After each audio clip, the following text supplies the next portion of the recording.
Bonjour à tous, c'est Pierre-Alexandre pour Technoid et bienvenue pour cet unboxing un peu spécial puisqu'on va déballer... Alors, à votre avis, qu'est-ce que c'est? C'est une bonne question. Bon, ceux qui connaissent un petit peu doivent déjà un petit peu plus connaître.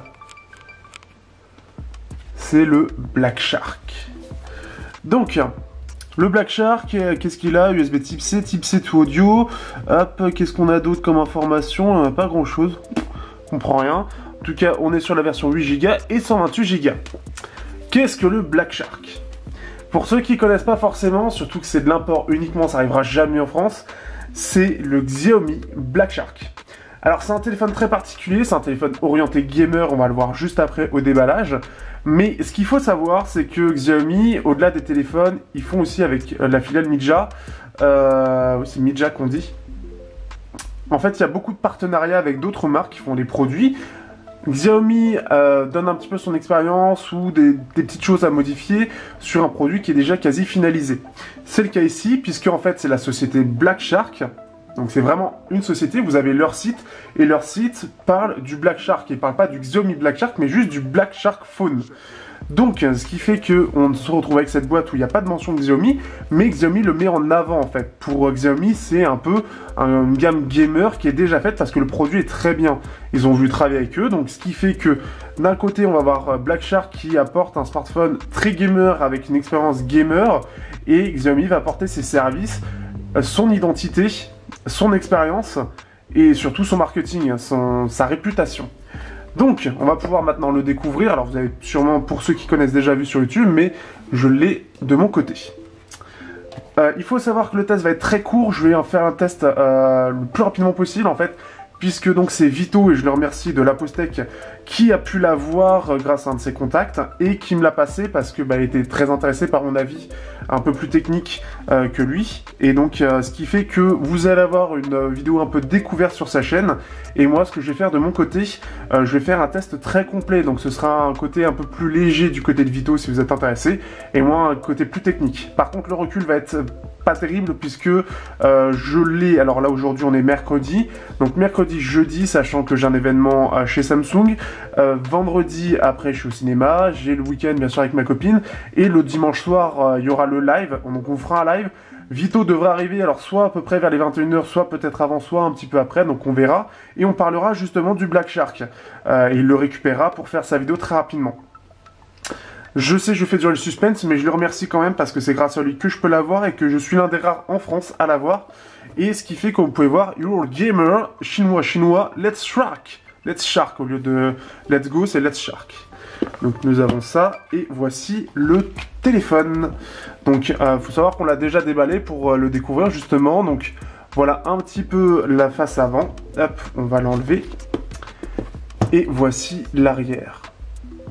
Donc cet arrière très particulier, il faut savoir qu'en vidéo on va voir vraiment énormément ses défauts, beaucoup plus qu'en réalité. C'est assez étrange parce qu'en vidéo justement il fait vraiment le côté gamer etc, ça se ressent vachement, alors qu'en vrai ça passe beaucoup mieux. Donc ça c'est une chose à savoir. On va parler rapidement de ce qu'il y a d'autre. Donc vous avez aussi, vous voyez la petite chose toute simple, mais vous avez le S de Shark qui est ici en fait, donc vous avez un petit trou juste pour ça, donc c'est assez marrant. C'est assez discret, mais je trouve la petite chose sympathique.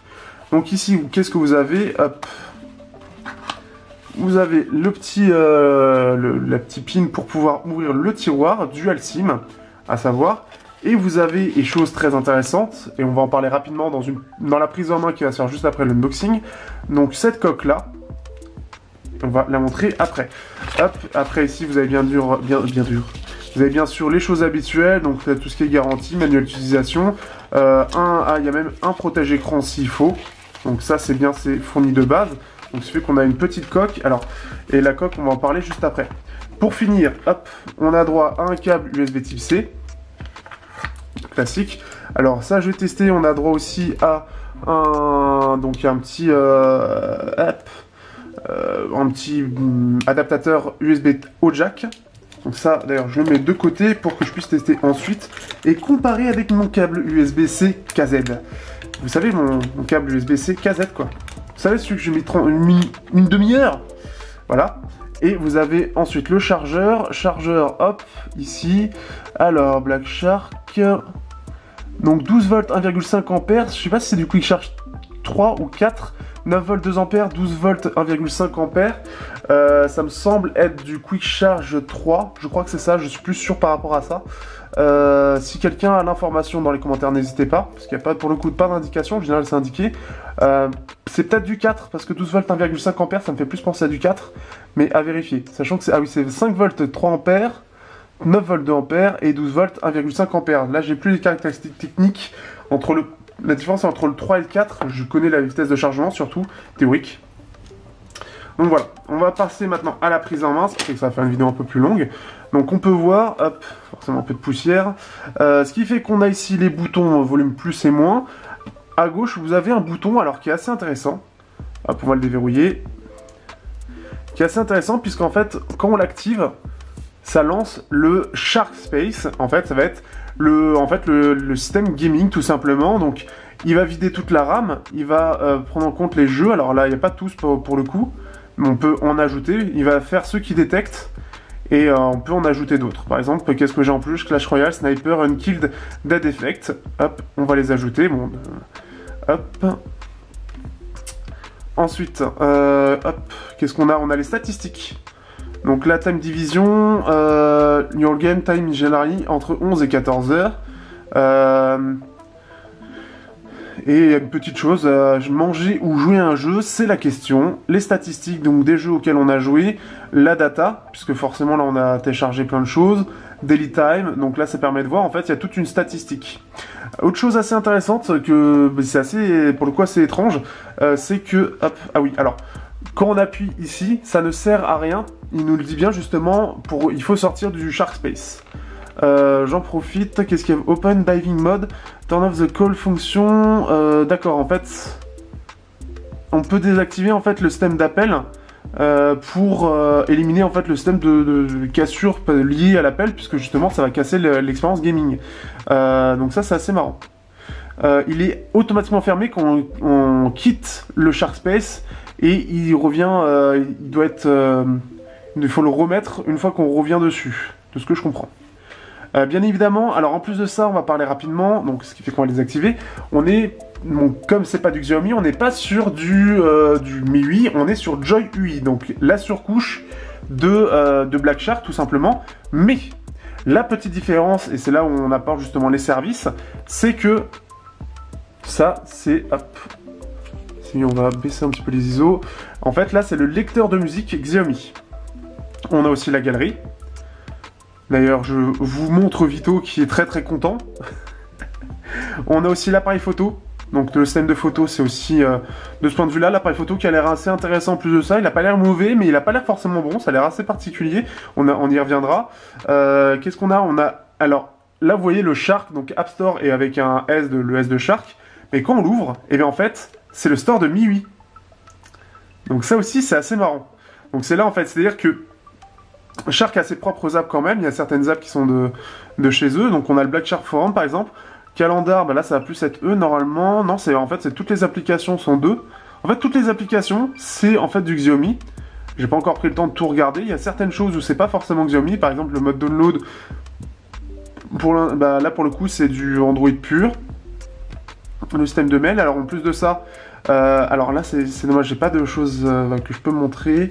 On va télécharger, allez, on va télécharger Clash of Clans, ça va être rapide. Ce qui fait que bien évidemment aussi vous n'avez pas les services. Alors vous avez ni le français ni les services. Il faut Google Installer, donc pour pouvoir en profiter. Donc là, quand on me l'a passé, c'était dessus.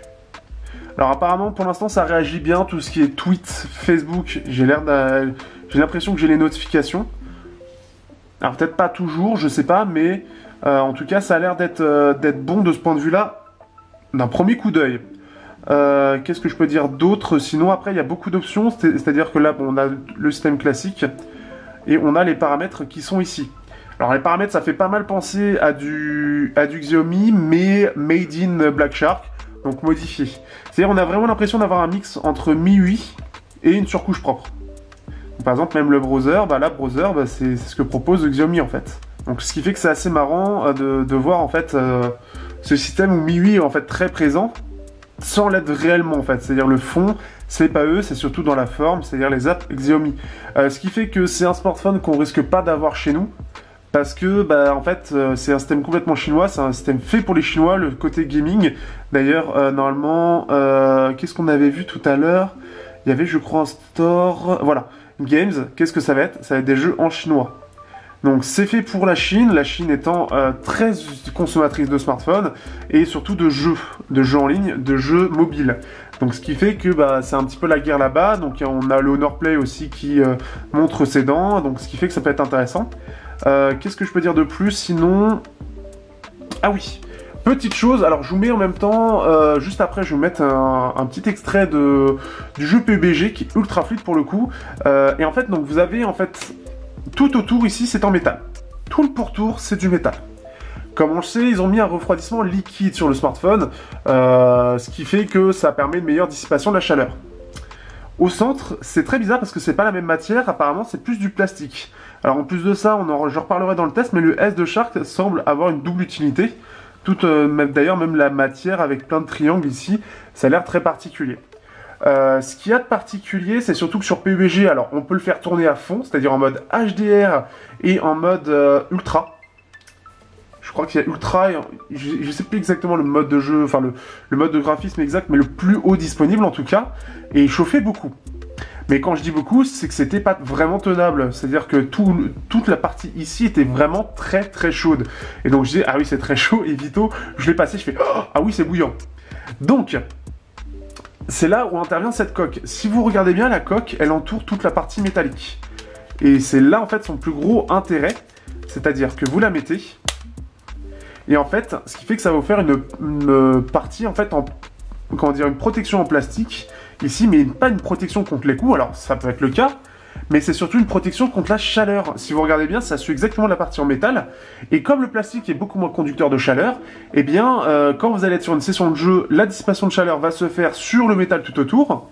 Au centre, comme c'est du plastique, ça conduit moins la chaleur, en tout cas ça va être du plastique, et ce qui fait que quand on va tenir, on va être en contact avec... Donc cette partie-là qui est chaude mais qui reste largement tenable, et cette partie-là qui va prendre un petit peu la chaleur du dessous, du métal, mais ça va être largement tenable, alors que la partie ici, la partie métallique, va être vraiment bouillante. Donc ça c'est la chose à savoir. Pour le coup, voilà un petit peu. Au niveau des objectifs, je vais montrer très rapidement des photos, et après je vous montrerai juste pour les configurations. Donc là ça va être en mode portrait pour le coup, donc on peut voir c'est plutôt pas mal, on a pas mal de détails. Après ce que j'ai remarqué, j'ai fait quelques tests, et par exemple ici on va avoir quelque chose d'un peu flou, c'est assez étrange, mais comme si ça manquait de je ne sais quoi, d'un certain traitement, mais on peut voir que c'est assez flou. Là normalement vous voyez à peu près. Je leur dirai de façon pendant le test pour me faire une idée, mais par exemple le set qu'on peut voir ici, le set est pas très net. Je vais essayer, alors hop, c'est un peu dégueulasse comment je vais faire le truc, mais le set ici en fait, je sais pas si ça se voit bien à la caméra, mais il semble pas net du tout, et il semble d'avoir un problème, mais pas... En fait, il est net, mais comme s'il y avait un espèce de décalage, comme si le post-traitement était très mauvais. Très très mauvais. Après là ici ça a l'air vraiment très propre par exemple, et vraiment ça a l'air d'être bien géré, donc c'est pour ça là au niveau des photos je vais essayer d'en faire un max avec le peu de temps que j'ai. Ça va être la grosse question. On va lancer la Clash of Clans pour terminer, voilà. Et en fait ce qui fait qu'au niveau des autorisations c'est assez particulier mais très intéressant.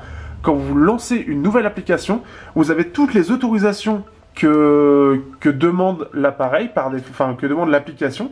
Donc dès le départ, ça va vous montrer toutes les choses. Et vous pouvez désactiver tout ce que vous avez envie directement. C'est-à-dire qu'au moment du lancement de l'application, vous savez toutes les autorisations qu'il demande. Donc par exemple, là, il demande la location. Alors c'est pas quelque chose qui est forcément utilisé, mais ça peut être utilisé. C'est-à-dire que ça m'a jamais été demandé sur un autre smartphone de donner ma localisation. Mais dans les autorisations données par le jeu, il y a cette autorisation-là. Et on peut le désactiver dès le démarrage de l'application, alors que par exemple sur MIUI, ça va être au moment où ça va le demander que ça va demander d'accepter ou de refuser. Donc assez intéressant en soi.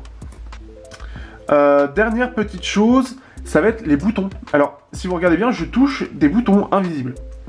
Donc vous avez le menu Home, la touche multitâche et le retour. Donc le retour, mais je n'ai rien pour dire que en fait ces touches existent. Je ne sais pas pourquoi. Voilà un petit peu. Et alors, pour rappel, c'est un IPS en 6 pouces 18 neuvième.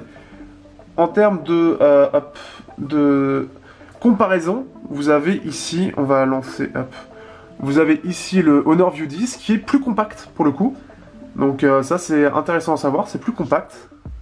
Donc voilà un petit peu, c'était juste pour dire ça, pour montrer que le Black Shark reste un peu volumineux et un peu lourd aussi. En tout cas, voilà, j'aurais fait un truc complet, unboxing plus première prise en main en tout cas. J'espère que ça vous aura plu. Si vous avez des questions, n'hésitez pas. Et je devrais vous sortir un test et peut-être un test express, je sais pas si j'aurai le temps, pour ce Black Shark avec, comme je vous ai dit, un temps très limité de test. Il va être en priorité pour le coup, le View 10 attendra un petit peu. Mais je l'ai très peu de temps, mais j'espère qu'en tout cas ça vaudra le coup. Et j'espère être très complet dans le test.